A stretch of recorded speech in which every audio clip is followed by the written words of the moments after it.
Hello doctor Priyadarshini here.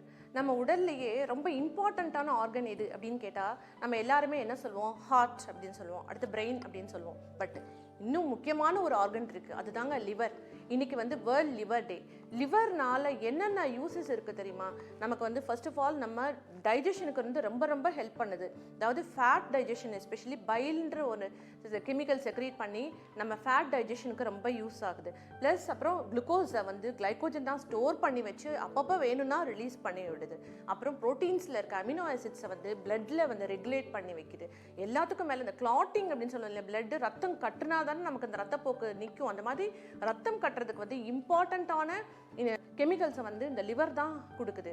அப்புறம் இந்த vitamins like ஏடிஇகேன்னு சொல்லுவோம், ஃபேட் சால்யுபிள் விட்டமின்ஸ் எல்லாம் அது ஸ்டோர் பண்ணி வைக்குது. ஸோ இந்த மாதிரி ரொம்ப ரொம்ப இம்பார்ட்டண்ட்டாக. ப்ளஸ் ஆல்புமின் ப்ரொடக்ஷன் பண்ண, ஆல்புமின் இருந்தால் தான் நமக்கு பிளட்டில் இந்த வால்யூம் எல்லாமே ரெகுலேட் ஆகும் அந்த மாதிரி. ஸோ இவ்வளோ இம்பார்ட்டண்ட்டாக நமக்கு லிவர் இவ்வளோ ஆக்ஷன்ஸ் கொடுக்குறாம லிவரை நல்லா கேர் பண்ணி வச்சுக்கணும் இல்லையா? இதை எப்படி கேர் பண்ணுறது அப்படின்னாக்கா, இந்த லிவரை நம்ம ஹர்ட் ஆகிறது ஆல்கஹால்னால.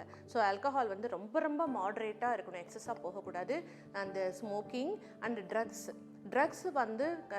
எந்தெந்த ட்ரக்ஸ்லாம் லிவரால் மெட்டபலைஸ் பண்ண முடியலையோ அந்த மாதிரி ட்ரக்ஸ் எல்லாம் நம்ம அவாய்ட் பண்ணிக்கணும். அதாவது நார்மலாக நம்ம சாப்பிட்ற மாத்திரைகளே சொல்கிறேன், அளவுக்கு அதிகமான டோசேஜ் எடுத்துட்டா லிவரை அதை டேமேஜ் பண்ணும். எல்லாத்துக்கும் மேலே அந்த லிவரில் இன்ஃபெக்ஷன் வராமல் பார்த்துக்கணும். அதுக்கு தான் ஹெப்படைட்டிஸ் பி அப்படின்னு சொல்கிறேன், அந்த வேக்சின் இருக்குது. அந்த வேக்சினை எல்லாரும் கண்டிப்பாக போட்டு தான் ஆகணும்.